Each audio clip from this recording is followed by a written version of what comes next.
Assalamualaikum warahmatullahi wabarakatuh.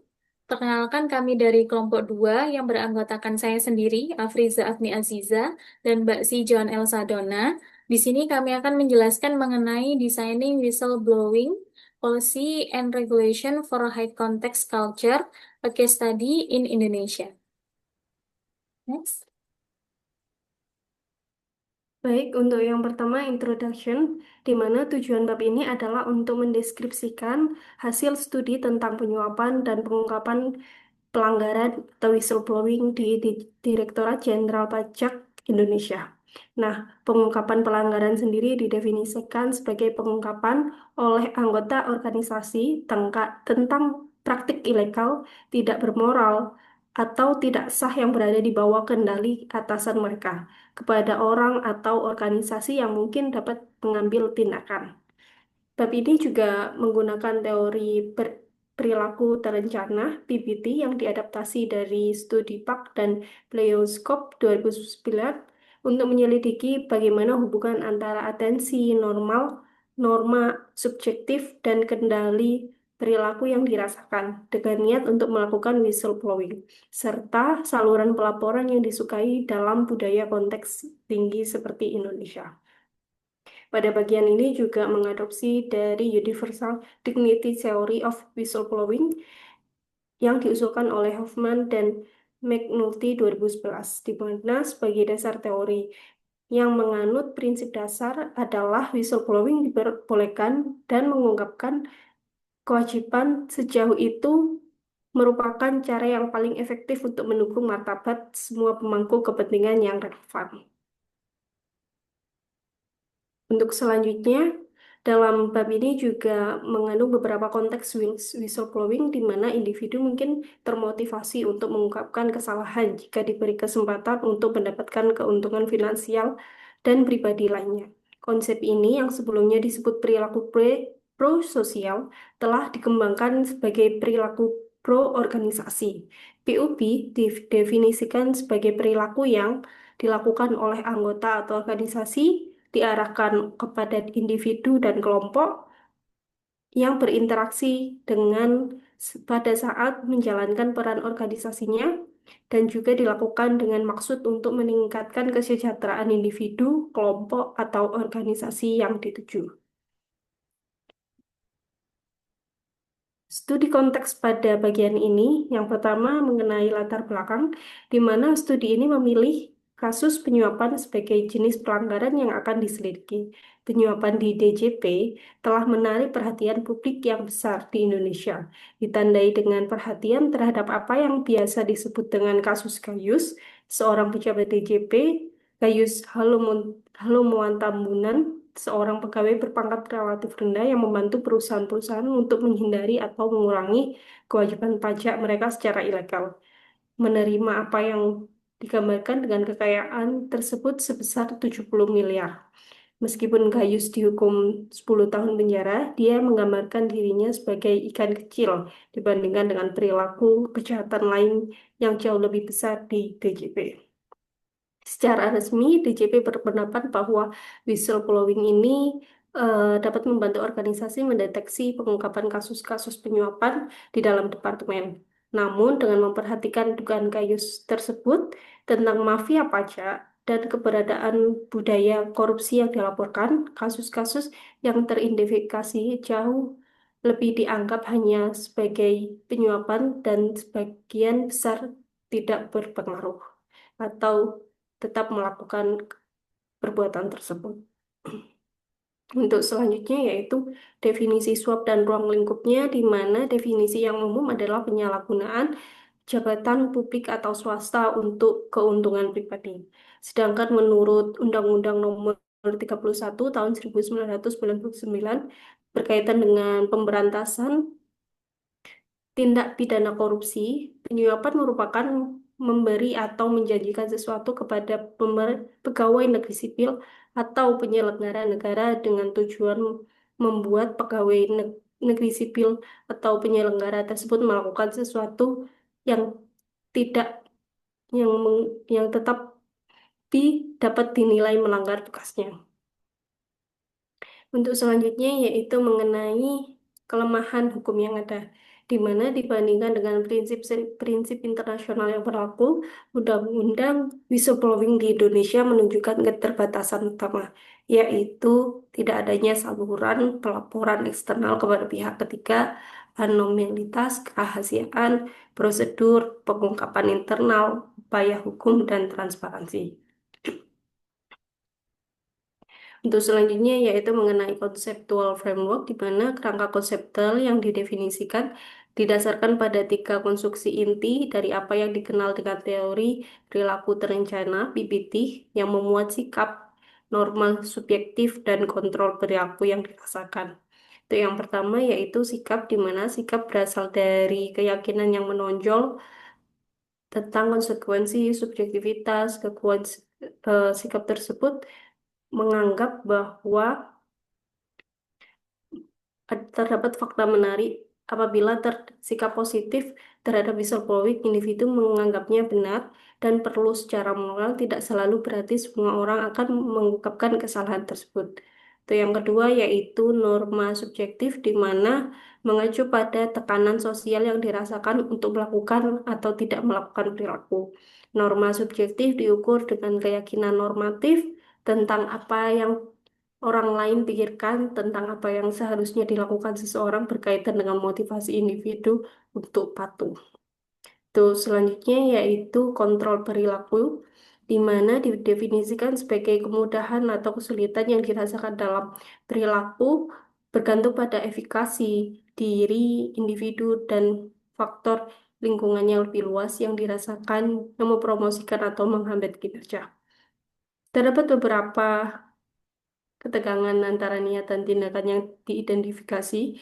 Yang pertama mengenai subdeterminan pertama berupa budaya organisasi, di mana secara umum whistleblowing juga harus dilihat dalam konteks budaya nasional, terutama di Indonesia yang sebelumnya dijadikan sebagai konteks tinggi, tetapi dengan menggunakan deskriptor yang lebih kontemporer dapat digambarkan sebagai cara kekuasaan yang tinggi, lebih kolektivitas daripada individualitas, feminisme moderat, dan moderat dalam ketidakpastian penghindaran. Untuk selanjutnya yaitu dampak-dampak dari elemen yang menjadi jelas dalam konteks budaya seperti yang diilustrasikan pada beberapa poin, yaitu perhatian, reaksi terhadap krisis, alokasi sumber daya, pemodelan peran, alokasi hadiah, kriteria seleksi, dan pemberhentian. Subdeterminan kedua yaitu eh, diusulkan untuk kontrol perilaku yang dirasakan adalah kemudahan atau kesulitan yang dirasakan oleh pegawai DJT untuk mendapatkan posisi lain atau pekerjaan alternatif. Dan subdeterminan ketiga yaitu pengaruh persepsi memiliki bukti pelanggaran, di mana studi-studi ini menunjukkan bahwa whistleblower membutuhkan keakuratan fakta seputar pelanggaran sebelum memutuskan untuk melaporkan dan tidak melaporkan. Untuk selanjutnya yaitu preferensi saluran, di mana temuan-temuan ini akan sangat berguna untuk memahami bagaimana anggota internal DJP lebih memilih saluran internal atau eksternal yang baik, anonim maupun non-anonim. Dan temuan-temuan ini dapat mengarah pada penelitian masa depan untuk meriksa bagaimana peran penting menerima dalam menyelesaikan laporan whistleblower secara efektif. Yang kedua, bagaimana pentingnya melatih manajer dan staf hotline untuk menangani laporan. Dan ketiga, bagaimana kebutuhan untuk mengetahui seberapa efektif DGT telah menggabungkan saluran-saluran pelaporan dibandingkan dengan dikelola oleh otoritas lain.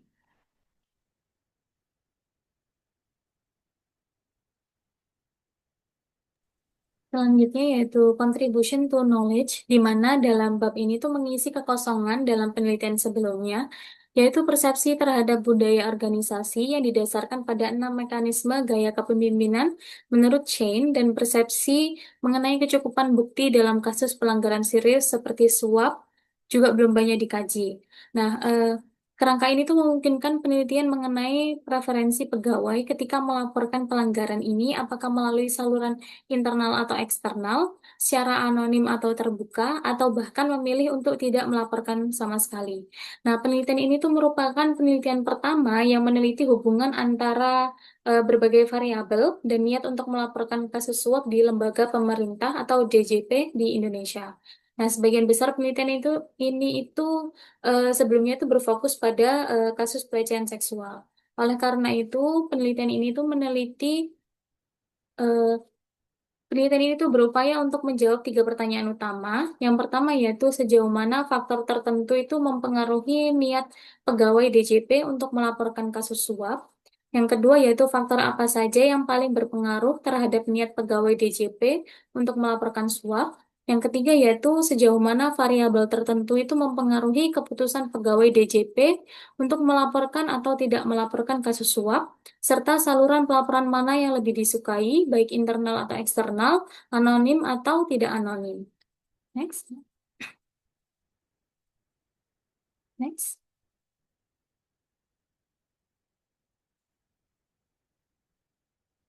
Selanjutnya yaitu metodologi, di mana metode penelitian yang digunakan dalam penelitian ini adalah metode campuran atau mixed method.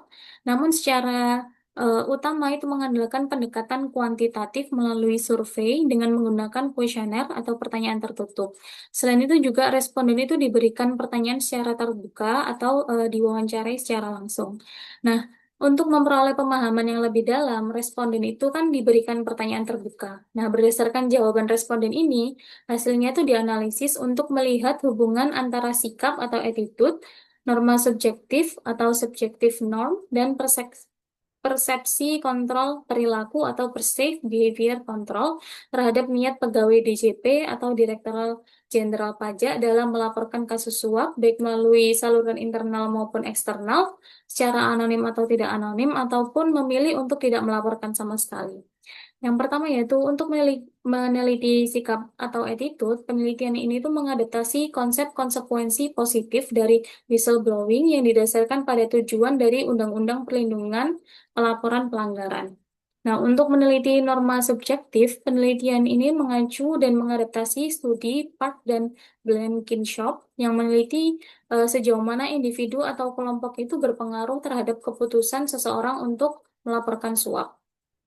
Dan yang ketiga yaitu untuk meneliti persepsi kontrol perilaku, penelitian ini mengadaptasi konsep budaya organisasi berdasarkan 6 mekanisme Shane, di mana selain itu penelitian ini juga menambahkan variabel baru seperti persepsi mengenai kemudahan atau kesulitan mencari pekerjaan, serta persepsi memiliki bukti yang cukup untuk melaporkan pelanggaran. Data penelitian dikumpulkan dari pegawai DJP di Indonesia antara bulan Januari hingga April tahun 2016. Pengumpulan data itu dilakukan melalui survei cetak dan survei daring dan menggunakan skala Likert 5 poin. Nah, analisis yang dilakukan untuk menggunakan program statistik AMOS untuk menguji hubungan antara variabel secara kuantitatif, sementara itu perangkat lunak NVivo itu digunakan untuk menganalisis data kualitatif. Next. Selanjutnya yaitu preliminary finding, di mana penelitian ini kan lebih dulu menyajikan temuan awal dari jawaban kualitatif pada pertanyaan terbuka di dalam kuesioner cetak. Nah, dari total 696 kuesioner yang terkumpul, sebanyak 545 responden atau 78% ini menyatakan akan melaporkan kepada pihak berwenang apabila mereka menyaksikan praktik suap di tempat kerja. Tetapi 118 responden atau 17% ini menyatakan tidak akan melaporkannya. Dan sisa 33 responden atau 5% ini tidak memberikan jawaban. Dari 118 responden yang tidak ingin melapor, sebanyak 70 orang ini memberikan alasan atau komentar mengenai keputusan mereka untuk tetap diam. Nah, hasil setelah dilakukan analisis in vivo ini menunjukkan bahwa tiga kata yang paling sering muncul adalah takut, bukti, dan melaporkan. Selain itu, kata lain yang memiliki makna serupa dengan takut adalah resiko dan beresiko, yang mana keduanya juga sering muncul. Frekuensi kemunculan kata-kata ini itu membantu peneliti mengidentifikasi tema dan konsep utama. Next, Mbak. Nah, dari 70 responden yang menjelaskan alasan tidak ingin melapor, mereka itu diklasifikasikan ke dalam 4 kelompok utama. Kelompok yang pertama ini terdiri dari 30 responden atau 43% sebagai kelompok terbesar, di mana mereka itu tidak ingin melapor karena takut terhadap konsekuensi atau pembalasan dan tidak percaya pada sistem yang ada. Misalnya, mereka memiliki tingkat kepercayaan yang rendah terhadap lembaga karena merasa tidak ada jaminan perlindungan atas anonimitas pelapor. Kutipan yang diambil dari jawaban pertanyaan terbuka responden ini menggambarkan secara jelas kurangnya perlindungan bagi pelapor atau whistleblower yang berakibat pada rendahnya tingkat kepercayaan terhadap sistem pelaporan yang ada. Seperti tiga kutipan di bawah ini, yaitu melaporkan hal tersebut itu sangat beresiko bagi posisi saya. Saya berpendapat bahwa melakukan swab adalah risiko yang harus ditanggung oleh pelaku itu sendiri. Yang kedua yaitu takut, karena yang melakukan adalah atasan atau senior. Apabila saya melapor, sama saja mencari masalah untuk diri sendiri. Lihat saja pejabat setingkat menteri seperti Sudirman Said itu menghadapi situasi yang sangat rumit ketika melapor mengenai penyuapan. Dan yang terakhir yaitu saya takut terhadap ancaman yang bisa menimpa saya. Saya tidak percaya kepada lembaga yang berwenang. Nah, kutipan ini tuh menyoroti dua faktor utama yang sering muncul, yaitu rasa takut terhadap ancaman pribadi dan ketidakpercayaan terhadap lembaga atau otoritas yang seharusnya itu melindungi pelapor. Nah, kutipan di atas ini memperkuat temuan bahwa ketakutan akan pembalasan, rendahnya kepercayaan terhadap lembaga, dan tidak ada jaminan perlindungan anonim itu menjadi faktor utama yang menghambat niat pegawai untuk melaporkan praktik suap. Next, Mbak. Selanjutnya yaitu kelompok kedua yang terdiri dari 18 responden. Nah, mereka itu menyatakan bahwa sebenarnya mereka lebih memilih untuk melaporkan kepada atasan langsung atau melalui saluran pelaporan internal di dalam organisasi. Beberapa kutipan itu menggambarkan pandangan responden yang lebih memilih melapor melalui jalur internal dibandingkan kepada pihak eksternal atau berwenang secara langsung. Seperti kutipan yang pertama, di mana responden ini kan menunjukkan pendekatan yang lebih berhati-hati dengan memilih menyelesaikan masalah secara internal terlebih dahulu, bahkan dengan memberikan peringatan langsung kepada pelaku sebelum melapor ke otoritas resmi. Dan kutipan-kutipan berikutnya juga mengindikasi kekhawatiran terhadap risiko hukum atau pembalasan apabila melapor melalui saluran eksternal. Nah, responden ini secara eksplisit kan menolak pelaporan ke pihak berwenang eksternal seperti polisi dan lebih memilih melapor kepada unit kepatuhan internal yang dianggap lebih dapat dipercaya dan melindungi pelapor. Secara keseluruhan, tanggapan di atas itu menunjukkan bahwa responden itu memiliki tingkat kepercayaan yang lebih tinggi terhadap saluran pelaporan internal dibandingkan eksternal. Nah, mereka itu memandang bahwa struktur hierarki dan hubungan otoritas internal itu sebagai sesuatu yang masih dapat diterima, terutama dalam konteks budaya masyarakat Indonesia yang memiliki jarak kekuasaan tinggi atau high power distance. Temuan ini juga sejalan dengan hasil survei di mana sebanyak 402 responden itu menyatakan bahwa peran atasan langsung itu merupakan faktor penting atau sangat penting yang dapat mendorong maupun menghambat niat mereka untuk melaporkan pelanggaran. Next. Kelompok ketiga ini terdiri dari 16 responden atau 22%, di mana mereka yang menekankan pentingnya bukti yang kuat sebelum melakukan pelaporan. Mereka itu bersedia melaporkan kasus suap asalkan memiliki bukti yang jelas dan kuat terlebih dahulu. Dengan kata lain, niat seseorang untuk melapor itu sangat bergantung pada keberadaan bukti yang meyakinkan. Nah, beberapa kutipan berikut ini menggambarkan pandangan responden mengenai alasan utama mengapa pegawai itu enggan melaporkan kasus suap tanpa bukti yang kuat. Seperti yang pertama yaitu karena kalau hanya melihat tetapi tidak memiliki bukti yang cukup kuat, laporan kita tidak akan ditindaklanjuti dan hanya menjadi sia-sia. Nah, responden itu merasa bahwa melapor tanpa bukti yang kuat itu hanya buang-buang waktu karena laporan seperti itu tidak akan diproses oleh pihak berwenang. Nah, kutipan yang kedua itu eh, menyatakan bahwa responden itu menegaskan pentingnya bukti konkret, bukan sekedar perkiraan agar laporan itu bisa diterima dan dipercaya. Nah, pandangan ini juga sejalan dengan sebagian besar responden yang mengatakan bahwa mereka hanya akan melaporkan suap apabila mereka itu memiliki bukti yang kuat dan nyata.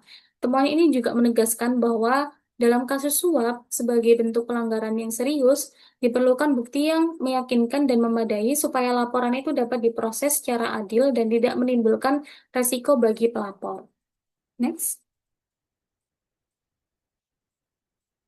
Kelompok yang keempat ini terdiri dari sebagian kecil responden atau 0,8%, di mana mereka itu tidak ingin melaporkan suap karena alasan pribadi, seperti tidak tega melapor atau karena merasa hal itu tuh bukan urusannya.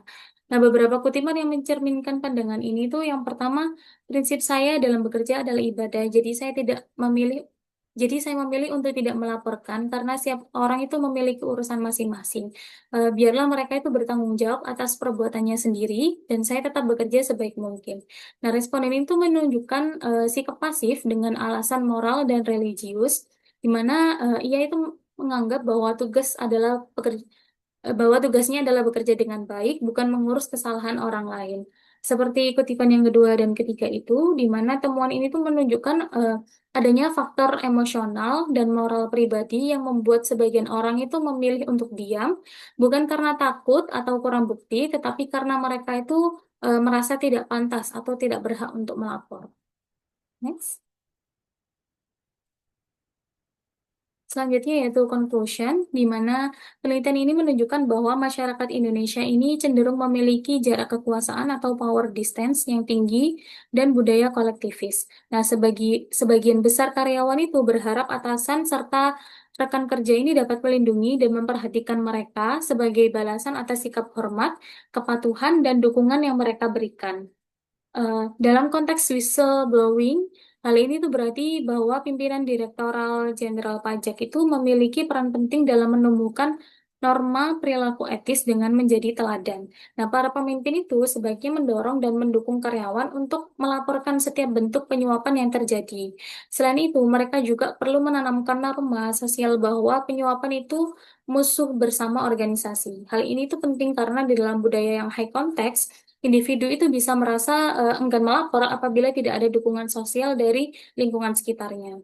Selain itu, karena sebagian besar responden ini menilai bahwa bukti yang kuat itu merupakan faktor penting dalam melaporkan penyuapan, maka diperlukan transparansi kerja yang lebih tinggi, akuntabilitas, serta dokumentasi tertulis yang jelas. Next. Selanjutnya yaitu membahas mengenai study case, di mana judul artikel ini yaitu Police Whistleblowing, a Systematic Review of Likelihood and the Barriers and Facilitators of the Willingness of Police Officer to Report the Misconduct of Fellow Officers. Nah, dari introduction artikel ini itu pentingnya whistleblowing dalam menjaga integritas dan akuntabilitas lembaga penegak hukum, khususnya kepolisian di Inggris. Nah, whistleblowing ini merupakan mekanisme penting untuk mengungkap pelanggaran, mencegah penyalahgunaan kekuasaan, serta melindungi kepentingan publik. Namun, di industri kepolisian, eh, tindakan untuk melaporkan pelanggaran rekan kerja ini masih sangat jarang dilakukan karena adanya budaya diam atau code of silence, yaitu kebiasaan untuk tidak melaporkan kesalahan sesama petugas demi menjaga solidaritas kelompok. Nah, kegagalan dalam pelaporan internal itu bukan hanya masalah individu, melainkan masalah struktural dan budaya organisasi. Struktur kepolisian yang hierarki dan loyalitas kuat antar anggota itu sering membuat pelaporan terhadap rekan kerja itu dianggap sebagai bentuk pengkhianatan terhadap kelompok. Nah, penelitian ini tuh penting dikarenakan polisi kan memiliki peran sentral dalam penegakan hukum. Nah, apabila aparat itu gagal menjaga etika internal, kepercayaan masyarakat terhadap sistem hukum ini secara keseluruhan juga akan ikut menurun. Gitu. Next. Nah, contoh kasusnya yaitu kasus Sarah Everard dan David Carrick adalah dua peristiwa besar yang mengguncangkan publik Inggris dan menjadi contoh nyata bagi sistem internal kepolisian itu gagal mendeteksi dan mencegah pelanggaran serius akibat adanya pelaporan dini atau early reporting dari rekan kerja. Nah, kedua kasus ini tuh sering digunakan sebagai bukti kelemahan budaya organisasi dan sistem pengawasan internal di lembaga kepolisian, khususnya Metropolitan Police atau Met Police di London. Yang pertama yaitu kasus Sarah Everard pada tahun 2021, di mana kasus ini tuh bermula ketika Sarah Everard itu seorang perempuan berusia 33 tahun, kemudian diculik, diperkosa, dan dibunuh oleh Wayne Couzens, seorang anggota aktif kepolisian Metropolitan London pada Maret tahun 2021. Nah, setelah investigasi, terungkap bahwa Wayne Couzens ini sudah memiliki riwayat perilaku menyimpang dan kekerasan seksual sebelum kejadian, termasuk beberapa laporan publik mengenai pelecehan dan exposure insiden, tetapi laporan tersebut itu tidak pernah ditindaklanjuti secara serius oleh kepolisian. Bahkan rekan-rekan kerjanya yang sudah memperhatikan perilaku itu tidak ada yang melaporkan secara resmi, baik karena rasa takut, loyalitas sesama petugas, maupun keyakinan bahwa laporan tersebut itu tidak akan menghasilkan tindakan nyata. Nah, kegagalan dalam early reporting ini menunjukkan bahwa budaya diam atau code of silence itu masih kuat di tubuh kepolisian, sehingga perilaku beresiko dari seseorang petugas itu tidak ditangani sejak dini. Akibatnya, pelaku itu tetap bertugas dan akhirnya melakukan kejahatan berat. Nah, kasus ini juga memicu kemarahan publik dan menimbulkan krisis kepercayaan besar terhadap kepolisian di Inggris. Nah, kasus yang kedua yaitu kasus David Carrick tahun 2023, di mana kasus ini tuh melibatkan David Carrick, yaitu seorang polisi senior dari Metropolitan Police, yang pada tahun 2023 ini dinyatakan bersalah atas 49 tindak kejahatan, termasuk 24 pemerkosaan terhadap 12 perempuan selama lebih dari 20 tahun masa tugasnya. Nah, investigasi internal ini mengungkapkan bahwa banyak kolega Carrick ini sebenarnya sudah mengetahui perilaku buruk dan keluhannya terhadap pelaku, termasuk kekerasan terhadap perempuan dan penyalahgunaan kekuasaan. Tetapi tidak ada pelaporan resmi atau tindakan disiplin yang diambil oleh petinggi kepolisian tersebut. Nah, dalam beberapa kesempatan, laporan yang masuk itu bahkan diabaikan atau ditutup oleh atasan dengan alasan kurang bukti atau untuk menjaga reputasi institusi. Nah, kasus Carrick ini menunjukkan bahwa adanya kegagalan sistematik dalam mekanisme pengawasan dan pelaporan internal di kepolisian. Nah, ketiadaan pelaporan dini ini menyebabkan seorang pelaku kekerasan seksual ini bisa bertahan di dalam institusi selama 2 dekade tanpa sanksi. Next. Selanjutnya yaitu hasil dan temuan, di mana hasil penelitian ini menampilkan 118 penelitian yang membahas kemauan polisi untuk melaporkan pelanggaran rekan kerja. Peneliti ini mengidentifikasi 5 tema utama yang menjadi faktor paling berpengaruh terhadap perilaku whistleblowing dalam lembaga kepolisian, yaitu yang pertama, aspek pengetahuan dan kebijakan, di mana banyak polisi itu tidak memahami secara jelas prosedur pelaporan internal dan perlindungan hukum bagi pelapor.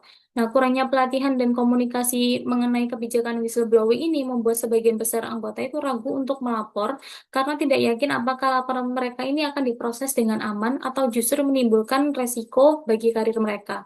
Yang kedua yaitu faktor konsekuensi atau resiko yang menjadi hambatan paling dominan. Nah, ketakutan terhadap pembalasan dari rekan kerja, stigma sosial, dan kehilangan kepercayaan dari kelompok ini membuat banyak polisi itu memilih diam.